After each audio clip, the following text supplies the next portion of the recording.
बहुत समय पहले की बात है। एक घने जंगल में एक अनोखा हाथी रहता था।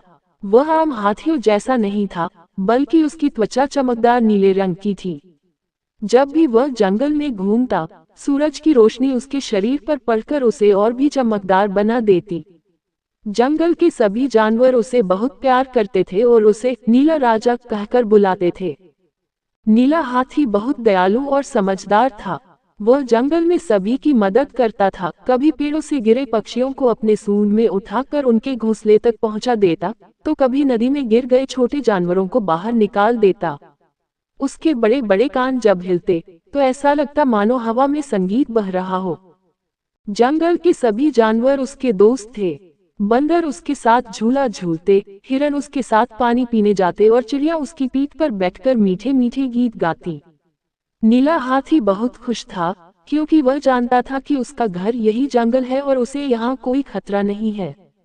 लेकिन दूर किसी गांव में कुछ लालची व्यापारी रहते थे, जो अनोखे और दुर्लभ जानवरों को पकड़कर ऊंचे दामों में बेच देते थे।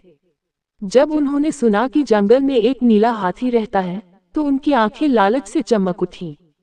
उन्होंने सोचा, अगर हम इस हाथी को पकड़ लें, तो इसे राजा महाराजाओं को बेचकर बहुत धन कमा सकते हैं।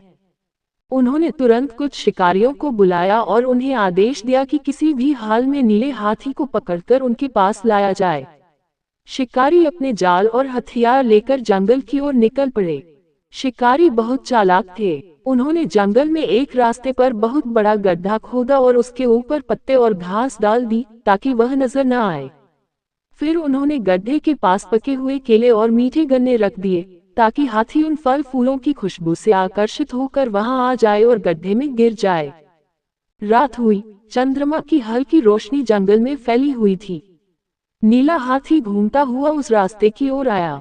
उसने केले और गन्नों की खुशबू सूंघी, लेकिन वह बहुत होशियार था। उसने सोचा, यहाँ हर दिन मैं घूमता हूँ, लेकिन इस जगह पर पहले कभी इतने सारे फल नहीं देखे। ये कुछ गड़बड़ लग रही है। सावधानी बरतते हुए उसने अपनी सूंड में एक बड़ा पत्थर उठाया और उसे फलों के पास फेंक दिया। पत्थर गिरते ही गड्ढे के ऊपर रखी घास और पत्ते टूटकर अंदर गिर गए, जिससे नीचे का गड्ढा खुल गया। शिकारी जो पास ही छिपे थे, ये देखकर चौंक गए। ये हाथी तो बहुत चालाक है, उन्होंने सोचा। उनका पहला प्रयास विफल हो गया। अगली रात शिकारी और ज्यादा सतर्क होकर आए। इस बार उन्होंने ऊंचे पेड़ों के बीच मजबूत रस्सियों का जाल बिछा दिया।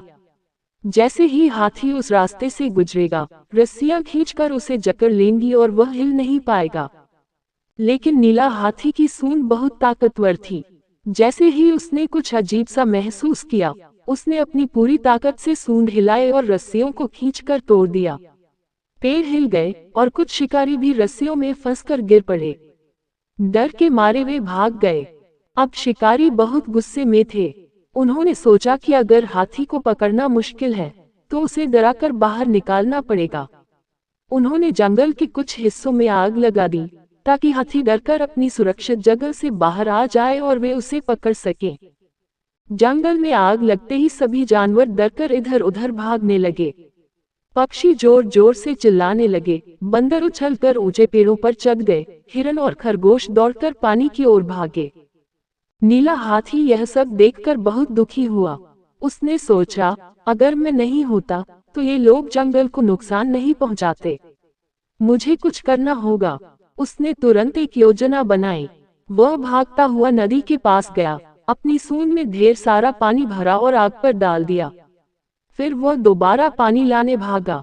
धीरे धीरे जंगल के बाकी जानवर भी उसकी मदद करने लगे।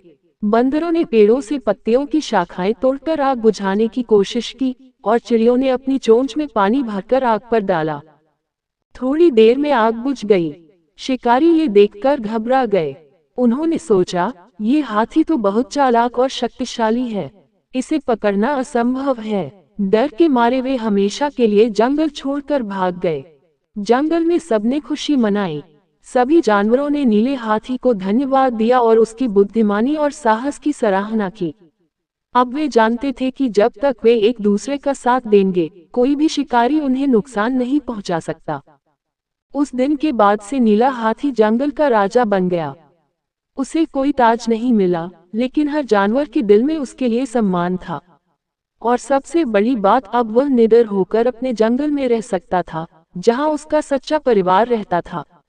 दोस्तों, लालच से कोई जीत नहीं सकता, लेकिन बुद्धिमानी और एकता से हर मुश्किल को पार किया जा सकता है। दोस्तों, अगर ये कहानी आपको अच्छी लगी हो तो चैनल को सब्सक्राइब करें और भी प्रेरणादायक कहानियों का आनंद लें।